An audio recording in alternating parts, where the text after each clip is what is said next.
Hello there.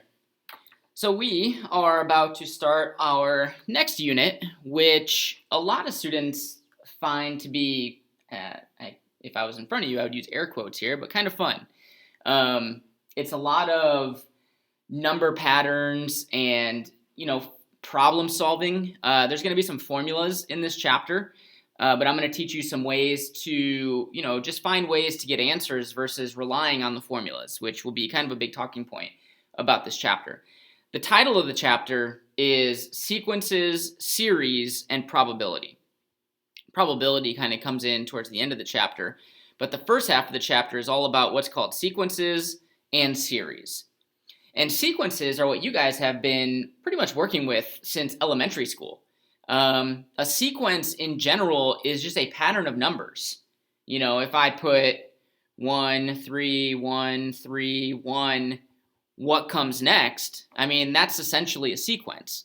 Now, we're going to be talking about two specific types of sequences called arithmetic sequences and geometric sequences, where it's a little different than just a pattern, but that's the idea. I'm going to kind of skip the log review for right now. We'll work on logs at a later time, so I'm going to skip that part. But I want to jump down to the definition. This lesson today is all about what is called arithmetic sequences. Arithmetic sequences. Okay? Now I have the definition here. An arithmetic sequence is a pattern of numbers, kind of like what I talked about earlier, but that pattern increases or decreases by a common difference. That means that your list of numbers is going to go up by the same number every single time, or it's going to go down by the same number every single time. For instance, here's an example of an arithmetic sequence. If I had 2, 5, 8, 11, 14. Here's an example of an arithmetic sequence because it's going up by 3 every single time. It's increasing by 3. So the common difference would be 3. Here's another example. If I had 10, 5, 0, -5, -10. So this one is decreasing by 5 every single time. This is called an arithmetic sequence. And we're going to do some examples. We'll learn a formula today. What we will also get into, not next lesson, but what we'll also get into is what's called geometric sequences. That's not today, but just in case you were wondering the difference, a geometric sequence goes up or down by multiplication. So if I had 1, 2, 4, 8, 16, this is not going up by the same amount every time. It goes up 1, then 2, then 4, then 8. So it's not arithmetic, but since you're multiplying by the same number every time, this would be considered a geometric sequence. Okay, but today's lesson is all about this right here, going up or down by the same amount every single time. So let's jump to some examples here. Says, state whether each of the following is an arithmetic sequence. So I'm just looking, does it go up or down by the same amount every single time? Well, it goes up by 7, 7, 7. So yes, this one is an arithmetic sequence. This goes up by 2, this goes up by 4. So no, it's not going up by the same amount. This would be considered a geometric sequence, but not arithmetic. And that's kind of the big focus on the chapter. Last chapter was all about identifying the different conic shapes. This is all about, you have to identify the problem as arithmetic versus geometric before you can apply the correct formulas. So this one's no, not arithmetic. This one's going down 2, down 2, down 2. So yep. And then up 3, up 3, up 2. So no. So that's how we determine if a sequence is arithmetic. Okay.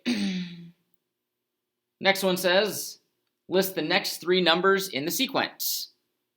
So the first thing we're going to have to do, to figure out the pattern, like what the next numbers are, we have to figure out what is this going up by to begin with, right? So we have to find what's called the common difference. The common difference is going to be denoted as D. That's what is the sequence going up or down by every single time. So to find D, or the common difference, you just subtract any 2 consecutive terms. We'll talk about the notation here in a second, but we notate this if I want to talk about specific terms in the sequence, a sub 2, this is standing for the second term of a sequence. That's the notation. This is standing for the first term of the sequence. So if I want to figure out how much this is going up by each time, I just take the second term minus the first term. And it doesn't even have to be the second minus the first. You could also do the third minus the second, because it should be going up by the same amount every time anyway. I think what a lot of students do very quickly, this is 6/8. And so you can see this is going up by 5/8 each time. So if I keep adding 5/8, let's see. So this would be 2 and 3/8. I'm not entirely concerned about the mixed numbers. 3 and 5/8. My main concern is talking about how do we find that common difference. Just subtract any two terms to find it. What you're going to be asked to do in this lesson and also in this chapter is they might start off and give you like the first 3 terms of the sequence. And it was pretty easy to add 5/8 a few times. But the problems are going to say, find the 230th term in this sequence. Find the 230th term. Now you have a couple options. You could either add 5/8 until you get to the 230th term, or we can apply the formula. Now the downside about using notes instead of being in class is a lot of times students, I will try to have them kind of derive the formula. I'm going to give it to you and then kind of explain what it's doing. So here is how we can use a formula to find any numbered term, you know, if I want to find the 100th term or whatever. Well, here's our formula. This is kind of the big formula of this lesson. So if we want to find the nth term, we're going to denote it as a sub n. Okay, this is finding the nth term. So if I wanted the 100th term, I would do a sub 100. Like this is standing for the numbered term in the sequence. Well, I take the first term, whatever it is, and then I add whatever the common difference is, so whatever it's going up by each time, times n minus 1. So I would star this, I would kind of make a note of this, but for arithmetic sequences, this is our formula. This is how we find the nth term. Now sometimes, you know, they'll give you the 100th term and d and n or whatever, and you have to find a sub 1. So it's not like you'll always just be trying to find the 100th term or 230th term. You might have to find the common difference or some other thing in this equation based on the information they give. But what these variables stand for, write this off to the side. So d is obviously the common difference. So that's what your sequence is going up or down by each time. A sub 1, I already kind of talked about right here, but a sub 1 is the first term in your sequence, the very first term. So in this case right here, a sub 1 would be 1/2. That's the first term. N is the number of terms. So like when I said find the 100th term, n would be 100. So that's like how many terms down the line are we looking for? And then a sub n is the nth term. A sub n stands for the nth term. Now, if students get confused in this formula, it's usually between these two things right here. This causes, like most students know, okay, a sub 1 is the first term, that's not bad. D, that's just what it's going up by each time, okay. It's these two things right here that students tend to struggle with a little bit more. So I want to give you like a concrete example. So imagine I had a sequence 3, 6, 9, 12, 15, okay. If I wanted to talk about the difference between n and a sub n, n is the number of terms in the sequence. So in this case, there's 1, 2, 3, 4, 5 terms. N is 5. N stands for the number of terms there are. A sub n, or in this case, I would notate it as a sub 5, stands for the 5th term, like the actual number in that slot, in the 5th slot. So in this case, that would be 15. So that's the difference between n and a sub n. A sub n stands for an actual number in the sequence. N stands for like the numbered blank that term is in. And you'll see, that make a little more sense as we go through the examples. So we're going to jump to number 7. And we may not do all these examples, just to let you know. So number 7 says, there's this phone competition. Okay, there's a radio show. And they're going to pose some trivia question. All right, they're going to say, what was Michael Jordan's first number when he played for the Chicago Bulls? Okay, and you call in, you're like, call in. And if you call in, you're the first person, and you answer the question correctly, you get $1,000. Okay, so let's say Johnny calls in, and they're like, Michael Jordan was number 20 for the Bulls. You're wrong. So what that means is $97 gets added to the pot. So now the second person calls in, and they're like, okay, Michael Jordan's number was 23. And they say, ding, ding, ding, you win. So you win $1,097. Every time someone misses, $97 is added to the pot. That's the setup of this problem. How much money would the 18th caller win? Now, when I said in this chapter, the nice thing is some of you are going to be able to find ways to get the answers without using the formulas. I used to do this. I remember taking the SAT, ACT, things like that, and they would ask problems like this. And it takes some time, but I might list out all 18 numbers. I might write 1,000, 1,097, 1,100, whatever the next number is, and just list out the 18 numbers until I get to the 18th number, and then that's my answer. And some students try to do that on a lot of problems in this chapter. The problem with doing that and only doing that, I'll allow it. If you show me your process and you can get to the right answer, I'll allow it. But if you only do that, you will run out of time to finish the quiz or finish the test or whatever. These formulas here, throughout this chapter, there's going to be 4 or 5, are meant to expedite your problems. It's meant to make them quicker. For instance, if this question just said, how much money would the second caller win? I wouldn't use any stinking formula. I would know the answer is 1,097. But if it asked me, how much money would the 1,000,000th caller win? Well, I don't want to sit there and add 97 a million times, so that's where the formula might come into play. So there are ways of doing these problems without the formulas, but I would get in the habit of practicing the formulas. If you get stuck on a problem, then maybe problem solve and try a different way, all right? But the reason I know this is arithmetic, because this is how we're going to have to attack these problems. We're going to have to look at these problems and say, is this arithmetic or is it geometric? Throughout the chapter, that's going to be the idea. Since we're adding 97 every single time, that tells me it's arithmetic, which tells me we're going to use this formula right here. All right? So I'm going to write this down. A sub n equals the first term plus the common difference times n minus 1. Think about what this formula is doing to begin with. Some of you guys can wrap your head around this pretty quickly. But this is taking the first term, right? And then it's adding whatever the common difference is one less time than the number of terms you're looking for.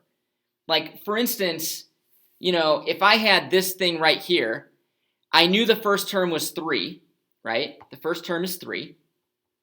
The common difference, well, think about how many times to get to 15, I'm adding 3. I'm adding it 1, 2, 3, 4 times. Even though I'm looking for the 5th term, I add that common difference 4 times. That's what this is doing right here. It's taking your first term, and it's adding whatever that common difference is, one less time, because you have to add it one less time to get to the final number you're looking for. Well, let's list out the information we know. The first caller would get $1,000. Okay. The common difference is 97. We're looking for the 18th term, which means we know n is 18. That's how many terms down the line. If I was going to fill in blanks, I'm looking for the 18th blank. Okay, so the way we set this up, I don't know the 18th term. I don't know a sub 18. That's the question. This is what I'm looking for. But I know the first term is 1,000. I know it's going up by 97 each time. And then 18 minus 1, so 17. And then I just take out my calculator and I do 97 times 17, get a number, plus 1,000, I get $2,649 the 18th person would make. All right, number 6, we're gonna go back up here. It says find the 6 arithmetic means between 12 and 47. Now I want to explain the question before we just dive in. What this is saying is there's some arithmetic sequence where the first number is 12, the last number is 47, and there are 6 numbers in between. What I like to do on these problems is this. It goes 12, and then there's 6 numbers. I don't know what they are. That's what I'm after, like what those 6 numbers are. And then 47. And I'm trying to figure out, what are these numbers? You could play a guess and check game sometimes. Like, let's think, okay, maybe this is going up by 2. So then it would be 14, 16, 18, 20, 22, 24. Well, if it was going up by 2 each time, this should be 26, and it's not. So maybe it's going up by 3 each time, and I can play the guess and check game. Problem is, I may give you some, or you might come across some where it's going up by, 3.6. And so guessing and checking is not really going to work. So this is where our formula is going to come into play. Okay, we're going to use the arithmetic sequence formula. Anytime I learn a formula, I write it down as many times as I can. That way it just kind of sticks with me. Let's think about what we know. In this sequence, we don't know what the common difference is. Okay, I want you to think about that. When you guys have a formula, there better be only one thing you don't know. I don't know D, which means I better know N, A sub 1, and A sub N. I better be able to find D somehow. Well, I know the first term's 12, so that's this. And then a lot of people will say, well, N is 6. Well, no, I'm looking for 6 numbers, but in this entire sequence, there's 1, 2, 3, 4, 5, 6, 7, 8 terms. So N is 8. A sub N, typically this stands for the last term in the sequence. So A sub N, in other words, the 8th term, is 47. So I don't want to say always, but usually A sub N stands for the last term in your sequence. So we have 47. The first term's 12. We don't know what it's going up by each time, but we know there's 8 terms in the sequence. So 8 minus 1 is 7. And then we could solve this equation. Subtract 12. So we got 35 equals 7 times D, and D is 5. Well, now I can answer the question because that just means that in the sequence, it's just going up by 5 every single time. So I know my numbers are 17, 22, 27, 32, 37, 42. And the nice thing about these, it's self-checking because if I add 5 one more time, I should get to the last number, and I do. So that tells me that. Ding, ding, ding. Those are my 6 arithmetic means. Those are the only 6 numbers I could put between 12 and 47 that would form an arithmetic sequence. That's the idea. All right. We're going to do a few more. Number 8 says, write an equation in explicit form. So let me explain what this one's asking us to do. This one wants a formula or an equation that models this arithmetic sequence. I want a formula that not only will it find like the 100th term, but I want a formula that if I want to find the 100th term, I plug in 100 and it gives me the answer. And then it's like, well, no, let's say I want the 200th term. Well, I plug 200 in and it gives me the answer. So I just want to figure out a formula that models this sequence, okay? We're going to use our arithmetic sequence formula. All we have to do is fill in whatever the first term is and whatever the common difference is. That's it. We don't want to replace anything with n because we want our formula, like if I want to know the 100th term, I want to be able to plug 100 in for n. If I want the 1,000,000th term, I want to be able to plug 1,000,000 in for n. So we leave the n's alone, a sub n and n, and we just replace these two numbers. So a sub n is equal to 3. That's the first term. It's going up by 8 each time, so plus 8 times n minus 1. That's our formula right there. Now I'm going to clean this up a little bit, as I would encourage you to do. So I'm going to distribute the 8. So that would be 8n minus 8, and then combine the 3. So we get 8n minus 5.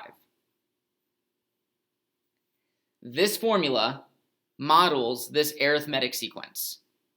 And we could check it, because the first term should give us 3, right? So if I plug 1 in for n, I should get 3. Like, this formula should give me these numbers here, at least. And it does. If I plug 2 in for n, I better get 11. 16 minus 5 is 11. So it is self-checking as well. You could check it pretty quickly. But think about the beauty of this. Now if I want the 100th term, well, it'd be 800 minus 5. I would just plug 100 in for n, and it's 795. So using this formula with this sequence, I can find any term that I want very, very quickly. All right.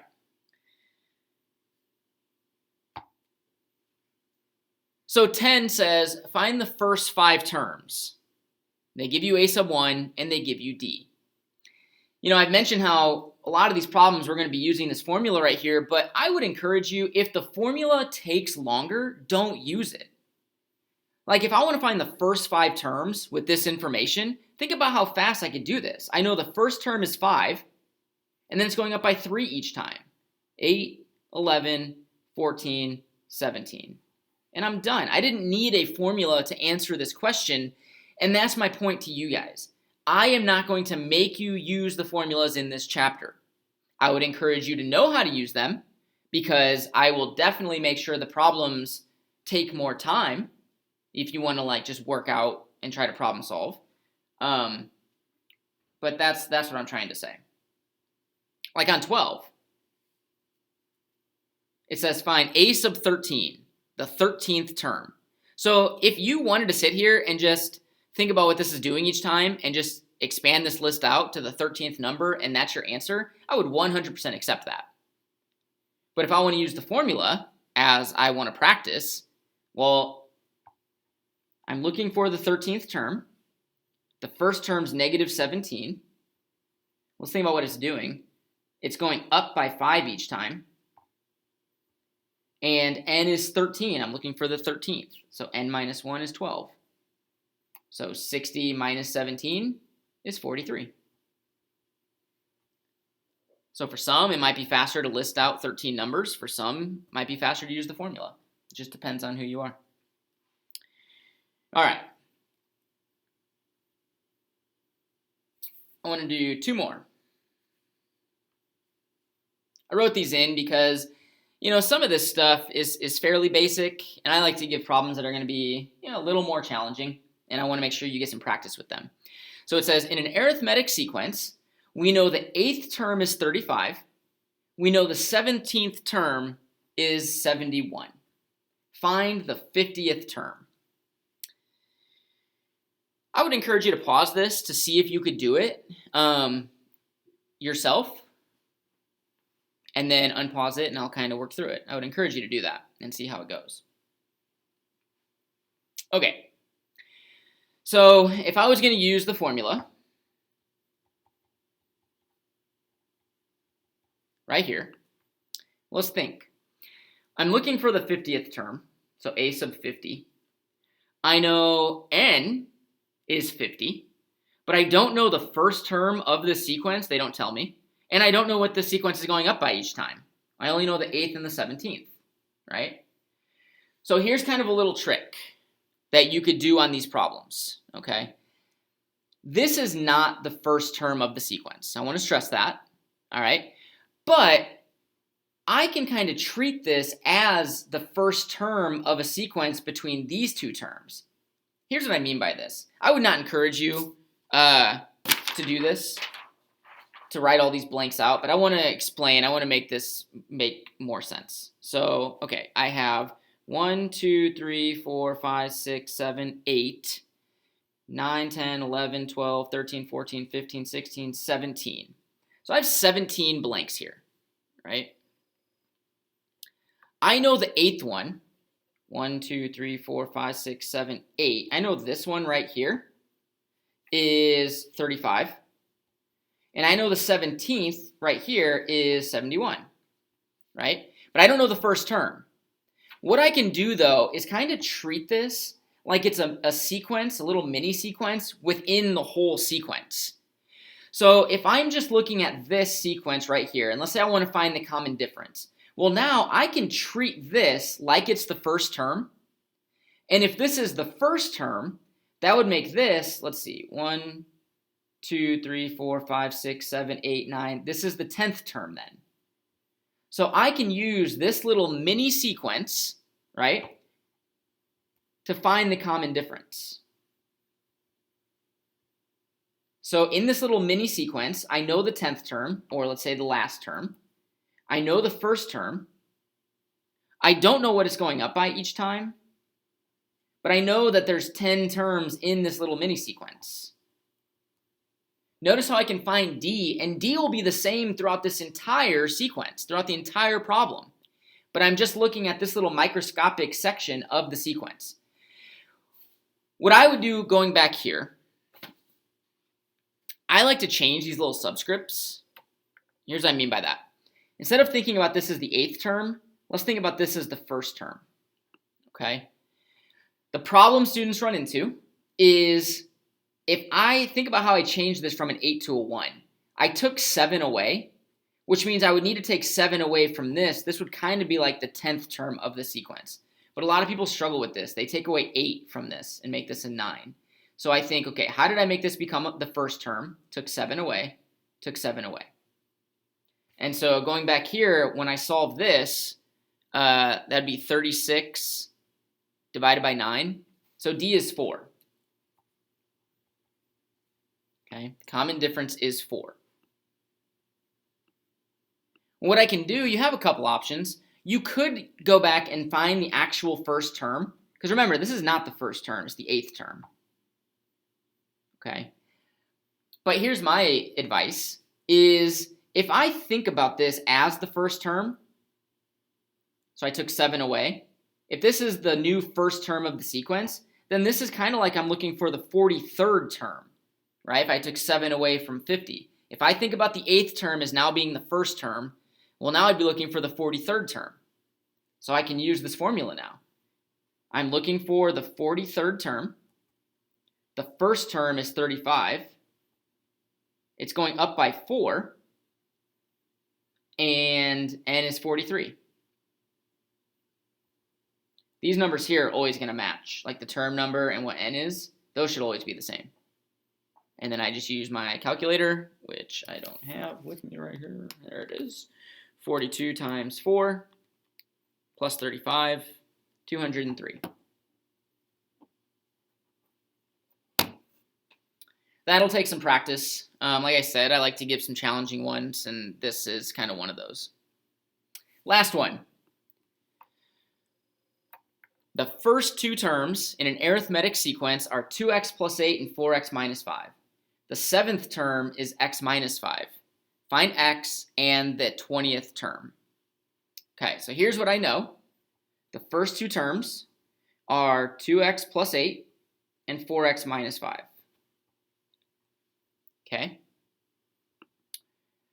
I can use that to find the common difference. Remember, the common difference, you just take the second one minus the first one. So 4x minus 5 minus 2x plus 8. Notice I'm subtracting the quantity.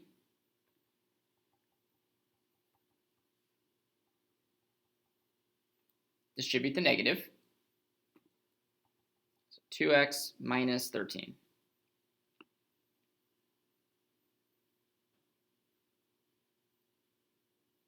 Okay, so I'm going to use my arithmetic sequence formula.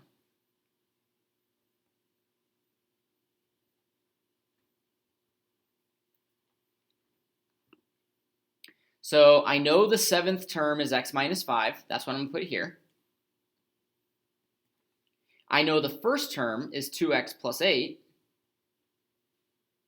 I now know what the common difference is. It's 2x minus 13. And if this is the 7th term right here, that means n is 7. So that's going to be times 6. And then look what I have. I have an equation that now I could figure out what x is. I can solve this equation for x. And that's going to help us then figure out what all these actual numbers are. So x minus 5. Let's see, that's going to be, distribute the 6, 78. We just have to solve this. So that's 14x. So subtract 14x. So negative 13x. This is negative 70. And then add 5. So negative 65. Divide, x is 5. So x is 5, which means, now that's very helpful because now we know what the actual first two terms are and what the 7th term is. So the first term is going to be 18. The second term is going to be 20 minus 5, so 15. So now look, we know the sequence is going down by 3 each time. So now we can use the formula again. So now I'm looking for the 20th term. Right? The first term is 18. It's going down by 3 each time. So instead of, you could put plus and then put negative 3. I would just put minus 3 here. And then 20 minus 1. And then away we go. So it's 18 minus 57, negative 39.